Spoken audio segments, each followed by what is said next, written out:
ئێرە بازاڕی کەلوپەلی کۆنەیە، پێشتر سەناعی کۆنیان پێدەوت.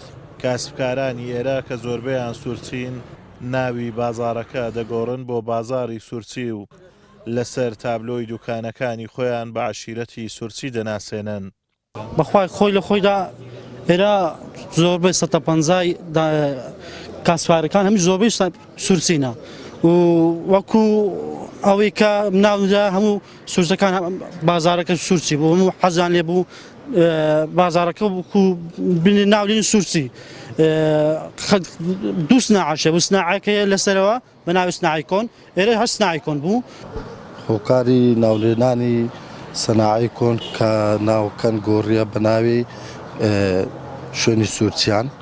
هۆکارەکە ئەوە بوو ئەوانەی کاسبکارانی لێرانە ئیشەکەن ئەوانە زۆربەی هەرە زۆری سوورچی بوونەوە. یەکەم جارش کە ئەو کارە دەست پێکراوە لەلایەن سوورچیان دەست پێکردەوە. دوای ئەوەی کە سۆران بووە بە ئیدارە و ژمارەیەکی زۆر بەڕێوەبەرایەتی لە سۆران کرانەوە، کاسبکارانی ئەم بازاڕە دەڵێن هیچ هاوڵاتیەکی سوورچی وەکو بەڕێوەبەر دانەنراوە، هەر بۆیە لە کاردانەوەی ئەوەدا ناوی بازاڕەکەیان گۆڕیوە، ئەوەش وەکو شێوازێکی ناڕەزایەتی لە بێبەشکردنیان لەو پۆستانە. ئەمە ئەو پۆستەی دانرا لە ئیدارەی سۆران نزیکەی 100 پۆست زیاترە، یەک پۆست بەر سوورچیەکان نەکەوتووە. یعنی لێرە ئەمە خۆمان بە مافخوراوە زانین وەکو قەومی سوورچی، یعنی عاشیرەتیش گەورەتر.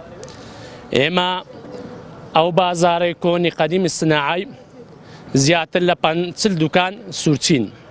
هەر خۆشم لە بیدایەت ئەوەلی ئەو بازارە من دروستم کرد، بازاری کۆنەفرۆشی. ئێمەش وەکو ناڕەزاییەک کە هیچ پۆستێکمان بەرنەکەوتۆ قەومی سوورچی عاشیرەتی سوورچی بە حەزمی گەورەی خۆی یەک پۆستی نییە لە ئەو ئیدارەی کە ئێستادان درا لە سۆران. لەبەرەوە ناومان ناوە بازاری سوورچیان. وەکو ئێمە کە سوورچینەوە عاشیرەتێکی گەورەینەوە قەزای سۆران ڕێژێکی زۆر سوورچی تێدایەوە، ئێمەش هەستان بە گۆڕینی ناوی سناعی کۆن بۆ بازاری سوورچی کە لە ڕووی سیاسیەوەش داوامان کردو و پلۆ پۆستێک بدرێ بە ئەوەی سوورچیان و ینی هەتاکو ئێستا ئەمە هیچ بەرپرسێکمان نییە کە گەورە بێت و بەڕێبەرێکمان نییە و یان لە هەر شوێنەکی بیتن کە سوورچی بیتن گرنگیان بە ڕووی سوورچیان نەدایەوە.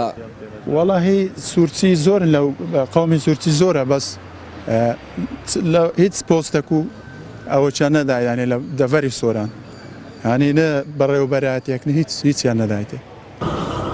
دوای ئەوەی سۆران بوو بە ئیدارەی سربەخۆ ژمارەیەک بەڕێوەبەرایەتی نوێ هاتنەکایەوە و لە ئێستادا 48 بەڕێوەبەرایەتی هەن. سەرجەم بەڕێوەبەرەکانیش لەسەر ئەساسی حیزبی لەلایەن پارتی دموکراتی کوردستان دانراون. ئازاد و مەراوەی کەناڵی ئاسمانی پەیام، سۆران.